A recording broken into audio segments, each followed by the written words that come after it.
My self कुसमेश Kumar, Khelo India athletic coach हूँ मैं। और इस सरकार ने जो है काफ़ी कुछ अच्छा किया है। सबसे बड़े स्तर पर अगर काम किया गया तो खेल को लेकर किया गया है, उसका रिजल्ट भी हमें दिखा है। लेकिन कुछ चीज़ें ऐसी हैं जो बहुत दयनीय हैं। मैं एक सामूहिक रूप से बात करूंगा जो कि पूरे भारत के ऊपर निर्भर है। और सबसे पहले मैं बात करूंगा क्लाइमेट चेंज की।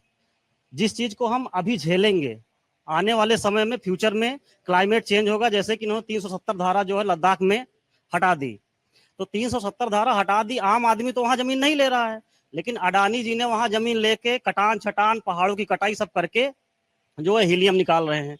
और हीलियम निकाल रहा तो सीधा उसका जो है असर पड़ेगा हिमालय पे। और उसका जब हिमालय पर असर पड़ेगा, क्योंकि बरसात हो, गर्मी हो, ठंडी हो, कोई भी हो, हिमालय ही डिसाइड करता है, लद्दाख ही डिसाइड करता है। तो उसका जो है असर हमें यहाँ दिखेगा उत्तर भारत में। और दूसरी बात मैं कहना चाहता हूं कि इनके मैनिफेस्टो में जो है रोजगार का कहीं भी कोई जिक्र नहीं है। बाकी सारी चीजें हैं, जातिवाद है, राम है, अल्लाह है, सब कुछ है, लेकिन रोजगार कहाँ है? रोजगार भी तो होना चाहिए भाई। क्योंकि और एक बात और है कि जैसे अभी कुछ दिन 2-4 दिन पहले ही पेपर में निकला था कि SC ST को जो है मंदिरों में बैठाएंगे पुजारी के स्तर पे। तो क्या इनका ये मतलब है कि अब स्कूलों की जगह, पढ़ाई की जगह क्या उनको पुजारी बनाएंगे? ये भी एक बहुत बड़ा हमारा मुद्दा है कि जिनको स्कूल भेजना चाहिए SC ST हो गए। मैं OBC हूँ, लेकिन SC ST हो या लोअर कास्ट के कोई भी हो, सबसे पहले उनको स्कूल भेजना चाहिए, उनको शिक्षा देना जरूरी है, ताकि वो अपना भविष्य जो है भविष्य का निर्माण कर सके। और तीसरी बात मेरी ये है, सबसे बड़ी और पूरे भारत के लिए है कि 2013 और 14 में 64 लाख करोड़ कर्जा था वर्ल्ड बैंक का हमारे भारत पे। आज के समय में 172 लाख करोड़ कर्जा है। तो मैं ये सोचता हूं क्या फ्यूचर हमारा श्रीलंका वाला होगा जो लास्ट ईयर हुआ था। 20 रुपए वाली बोतल 5 रुपए की पानी की बिक रही थी। तो ये सारी चीजें जो है सोचना बहुत जरूरी है कि ऐसा अगर भारत में हो गया तो सरकार तो रहे ना रहे इससे कोई फर्क नहीं पड़ता है, लेकिन हो सकता है 300-400 साल पीछे चला जाए भारत। और वाजिब बात ये भी है कि लोकसभा के चुनावों में आपने वो मुद्दे उठाए जो कि शायद राष्ट्रीय स्तर के या कई बार हमारी अर्थव्यवस्था के लिहाज से अंतर्राष्ट्रीय स्तर के, और जहां मौसम से आपने शुरू किया।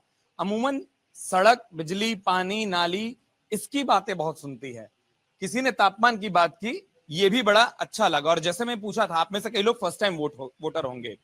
जब पहला वोट अपना देने जाओगे, दिमाग में क्या चल रहा है, क्या सोचकर पहला वोट डालोगे? अभी तक उसको सोच भी नहीं पाए। जी, मेरा नाम अमन सिंह है। मैंने अभी तक कुछ सोचा नहीं है, लेकिन मैं बस यही सोचूंगा कि बस अपने भविष्य के लिए जो हमें सरकार अच्छी लगे, जैसे कि इस समय चल रही हमारी सरकार, ये भी हमको अच्छी लगी और हम इसी को वोट देना चाहेंगे बस। कौन सा मुद्दा ऐसा है जो फर्स्ट टाइम वोटर के तौर पर लगता है कि नहीं, ये बहुत जरूरी है मेरे लिए? सबसे जी नमस्कार, मेरा नाम दीपक शर्मा है। सबसे बड़ा मुद्दा तो यही है कि हमारा रोजगार हमको मिले। ठीक है, रोजगार तो मिल रहा है। जैसा आप देखेंगे कि हमारी एक साइट है sarkarijal.com, यहाँ पे जितने लोग बैठे होंगे सबको पता होगा, उसमें हफ्ते 10 दिन में आता है एक ना एक नौकरी आती जरूर है। ठीक है, जैसे इन भैया ने कहा कि कहते हैं कि SC ST को मंदिर में बिठाएंगे। अगर SC ST को मंदिर बिठाने की बात है, जब अभी राम मंदिर के पुजारी के चुनाव के लिए अभी उसके लिए भर्ती आई थी, तो उसमें यह मुद्दा उठाया गया कि हमारे SC ST के लिए कितनी सीटें निकाली गई उसमें। तो अगर आपको मंदिर बैठाना, कर्मकांड आपको मंदिर में ही पढ़ाया जाएगा, स्कूल में थोड़ी ना पढ़ाया जाएगा। अगर स्कूल में पढ़ाया जाएगा तो आप फिर लेके आ जाएंगे कि नहीं हमारे अल्पसंख्यक भाइयों को ये नहीं पढ़ाया जा रहा है, मंदिर का पढ़ाया जा रहा है। फिर कह देंगे आप कुरान पढ़ाइए वहां पे, तो ये थोड़ी ना हो पाएगा। अगर पढ़ाना है SC ST को तो मंदिर ही जाना पड़ेगा, उसके लिए गुरुकुल जाना पड़ेगा कर्मकांड पढ़ने के लिए।